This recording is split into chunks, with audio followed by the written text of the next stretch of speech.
Oh, hi. I'm Sin. Horror is an amazing genre. Fear is kind of the root of being human, and the key to a lot of our own survival. Interestingly, Stephen King keeps horror simple in description. It's just the graphic horror of something unbelievable. While John Carpenter says everyone is afraid of the same thing. And that's why it's a powerful genre. Fear is something universal amongst us. I think both these quotes will help us better reflect upon the subject of today. Mouthwashing, a psychological horror developed by Wrong Organ. For the uninformed that didn't care about spoilers, Mouthwashing is a tragedy in space that is told in non-linear fashion. It takes cues from The Thing, Alien, The Shining, and even Evangelion, all culminating in one of the most unsettling horror titles of modern day. The opening is as unsettling and mysterious as the rest of this game, opening on a cropped, vintage-looking shot of space that slowly reveals everything you have to know before going into this title. The location, the people, a duration of time, and a very simple idea at the root of this all. I hope this hurts. Welcome to Mouthwashing. The aforementioned shot of space bleeds into a simple shot of a cockpit with green glowing screens before you. The text 0 days from the crash flashes on screen, and a player is warned of an oncoming asteroid, given simple direction to turn away. But when you grab the yoke, you're only given the option to turn right. The autopilot tries to correct your mistake, and in doing so, you take the override key from the pilot's locker and undo the correction, dooming the ship to crash, just as you were warned in the opening. As you turn and leave the scene, the futuristic setting is contrasted by the rusted interior of the ship, covered in pipes, bolts, and you wander the ship, passing posters of the company mascot, Polly, giving corporate motivational quotes. The hallways quickly turn into a fever dream. As you open a seemingly endless number of doors, the hallway becomes more chaotic. The layout makes less sense. The halls become filled with more pipes, posters, and you run into more locked doors and dead ends. The corridors shift before you, seemingly at random. The silence from before is filled with white noise, babies crying, and sirens blaring. And right as the tension builds, you get one of the only jump scares in this game to kick us off. From this point onward, Mouthwashing is a horror title just straight for the modern working class, where we jump back and forth between two playable characters, Jimmy and Curly, with the small trio of supporting cast members, Anya, Swansea, and Daisuke. Curly was our former captain, who was terribly injured in the crashing of the ship. He is exactly what you would expect from an average horror protagonist, or just a general, relatable main character. And that's what makes it all the more enriching to have him be our vehicle for the flashbacks, where we end up discovering a lot about the plot. But it becomes all the more tragic and ironic, as in being the main character and trying to help in time of need, he ended up becoming a lifeless husk for what ends up being more than half the game. Most of our interactions in post-crash is us just uncomfortably force-feeding him pills in the dark as we listen to him choke and gag.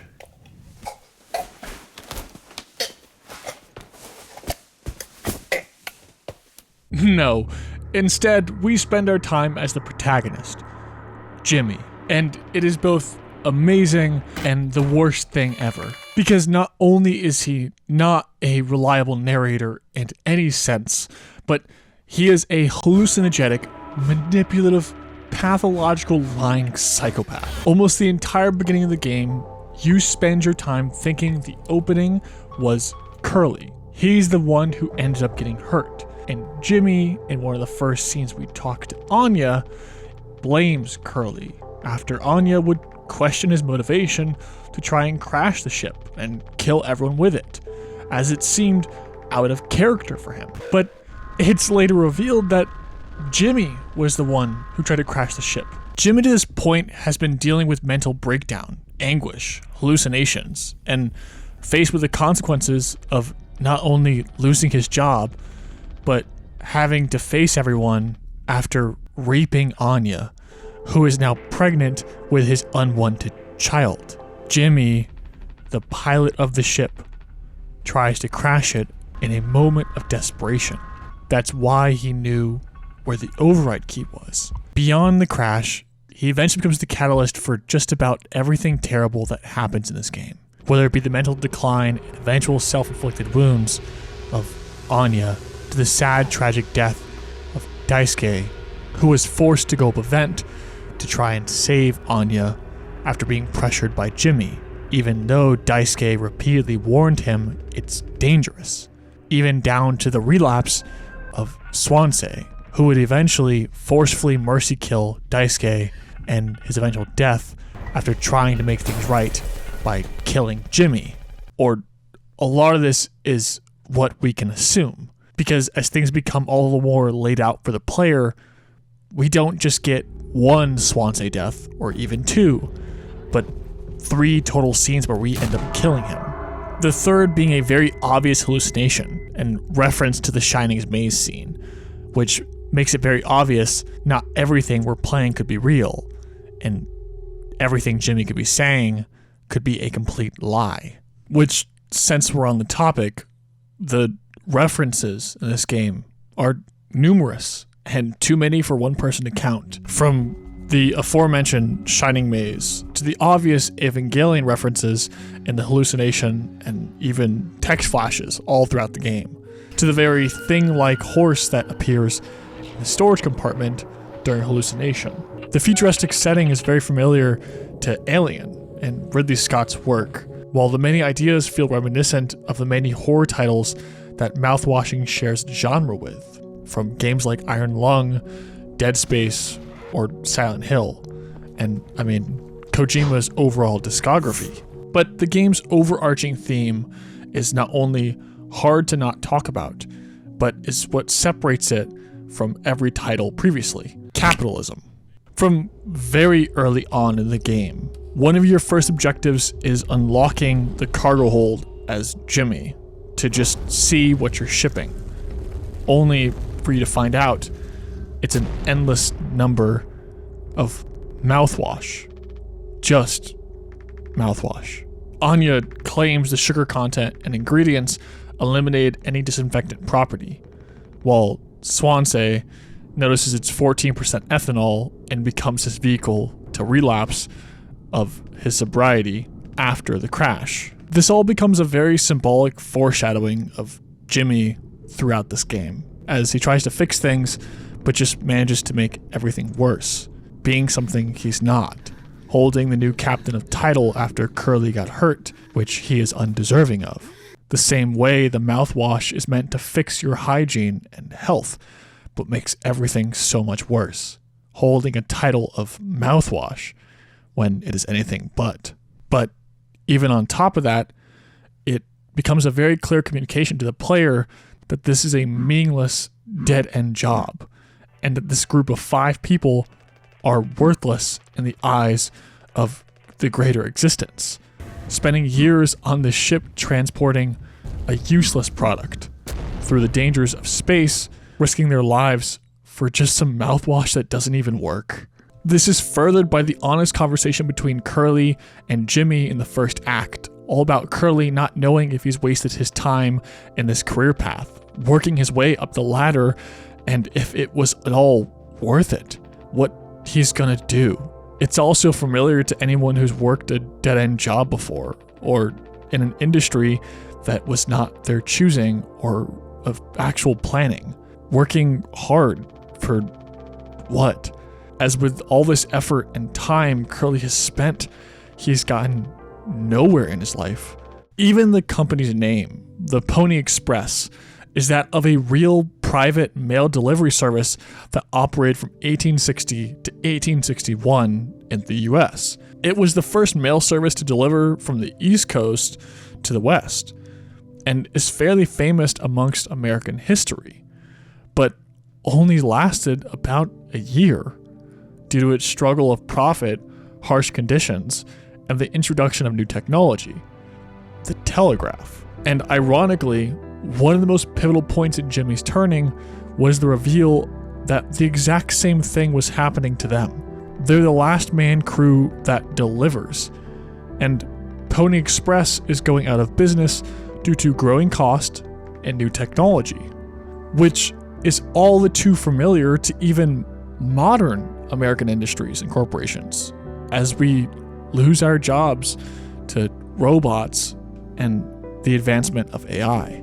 The inclusion of Daisuke in this game as the crew's intern in itself is remarkably sad, only having rationed enough food and supplies for 4 people, and the quiet existence of only 4 cryopods to host the crew for 20 years if anything happened to go wrong. Daisuke admits to only having gotten this job due to his mom. He wasn't ever really meant to be here and was just kind of thrown in. It paints a picture of the same gross misconduct, lack of safety regulations, and a lack of care for the employees of the Pony Express, and all they're willing to sacrifice for, again, just some mouthwash. If it wasn't obvious enough, his name in Japanese literally means big help. It's plain irony, as he's almost no help to the crew at any point in the game. And this is the same for almost every single character. Swansea is partial to swans, a symbol of peace and majesty, which he is anything but also a great Nordic leader that shares the same name, that of which ruled over a large part of Europe at one point. While Swansea is a middle-aged ex-addict and alcoholic who finds himself trapped on a ship at a dead-end job doing someone else's bidding after having done the right thing in society's eyes and going sober. In his final moments, he recalls everything, where he rules nothing now and is completely powerless to Jimmy.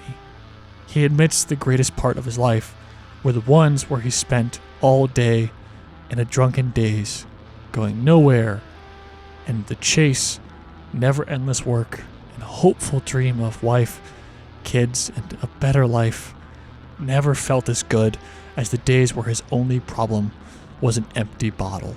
While Anya has many origins, but in Islamic it means to take care, and in Russian it means grace, which is just fucking rich, as she's mocked all through the game as a nurse who is off-put by blood.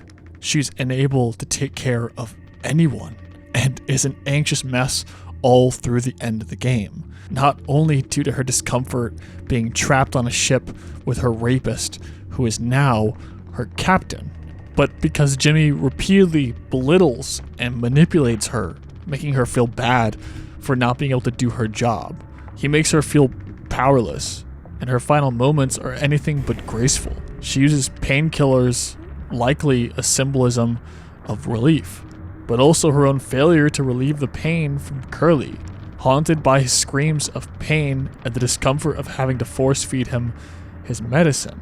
Jimmy literally means supplanter, or one that takes place, which he does as captain after the crash, being anything but. He fails to take the place of Curly, and fails to be the selfless, fix-it, relatable protagonist that he should be, and ends up being just a deranged fuck-up, whose care of looking good and trying to play captain is key in his and the entire crew's downfall. These hidden meetings and things that aren't directly told to the player are my favorite part of this game. It allows you to inference ideas in a natural manner while maintaining the substance. It doesn't treat you like a child and tell you everything, but rewards those with critical thinking that pay attention. It doesn't show you everything scary, but allows you to imagine what's happening most of the time, and the true horror is what lies in your mind.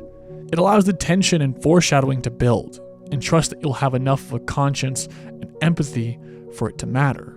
From force-feeding Curly Anya's suicide, Daisuke's death, Jimmy's eventual demise off camera while facing his consequences, and Curly's almost assured final moments in the cryopod as no one's likely coming for them. Not a single one has been shown to the player directly, but resonates as the key moments that stick with you. And I think if they had shown the player any of these, it wouldn't have felt as important.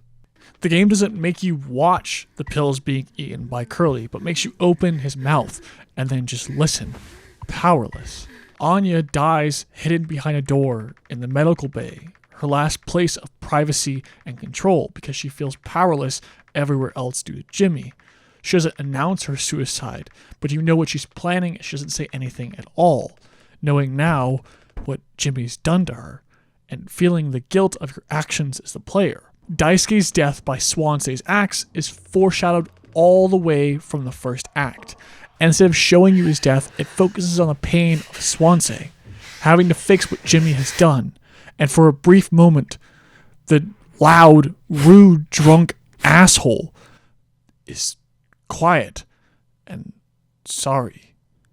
Jimmy's hallucinations are too numerous and too many to count, with too much symbolism for any one person to inference everything in one playthrough. From the opening having the hallways covered in the company's mascot, mocked by his failure to be useful and his hatred for the company he works for, to the bottomless staircase that goes nowhere, the sea of blood and broken ladders, before talking about career trajectory as captain, haunted by warnings of the crash, the countless obsessions with false suns, music, and television, each serving as cold distractions from the horror around you, each channel and time of interaction with a web of meaning in their own.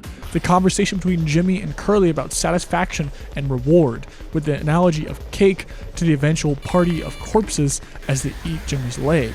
The valve sticking through Jimmy being trapped in vents, the horse being a harbinger of death, imagery of baby, ultrasounds, insects. It's too much to count. And without question, it's made all the more impactful due to the non-linear storytelling. So many of the twists wouldn't work if the plot was unraveled in normal fashion. And it makes it all the more rewarding when you replay and rewatch it, where you get to see key dialogue and pivotal points from a new perspective, a more honest and revealing perspective. So many of Jimmy's early conversations seemed fine with the crew, but reliving them made me realize just how much he lied, manipulated, and drove everyone to the point of breakdown and no return. How many signs there were of Anya being pregnant, him being the antagonist of the plot, and the foreshadowing of each person's tragic ending. It doesn't feel like a gimmick, but a more rewarding format, as deceptive as our main character, as all the information was always there. It just takes time for you to figure it out. The horror genre is one of the most bloated in terms of quantity of titles. It's a great kickoff point for young developers to learn basic game mechanics, programming, and get their foot in the door. Loads of free or cheap assets to use, and the definitions of horror being so simple and loose. Technically all count as horror titles. Every title filled with jump scares or more filled on being an action thriller that plays out in the dark, technically all count as horror titles and meet the needed quota of what defines horror. But what defines just good titles in comparison to the amazing Mouthwashing and work of Wrong Organ is using horror not just as a vehicle to scare someone or lose sleep over, but to really think about the story and message that lies below the surface of the graphic horror of something unbelievable, using a universal medium to try and push an idea planted in the player's mind. It's hard to play this game and not get heavy feelings of inspiration from Stanley Kubrick's work, who is regarded to be one of the best filmmakers ever. His horror masterpiece, The Shining, is regarded as amazing, not because of its beautiful cinematography or amazing acting or its beautiful direction, but it pushes this idea of the cycle of abuse, violence, and the haunting torment of others. People's individual ideas, personal references, and inferences all throughout the movie keeps them thinking about it. We all grow as a collective from not being afraid to think or talk about it. And the rewarding feeling of walking away from something horrifying and traumatizing with a new understanding of your own connection to the things around you. Trauma, haunts, and horrors are an amazing medium when used to deliver a story that fills purpose in our lives. I hope this hurts.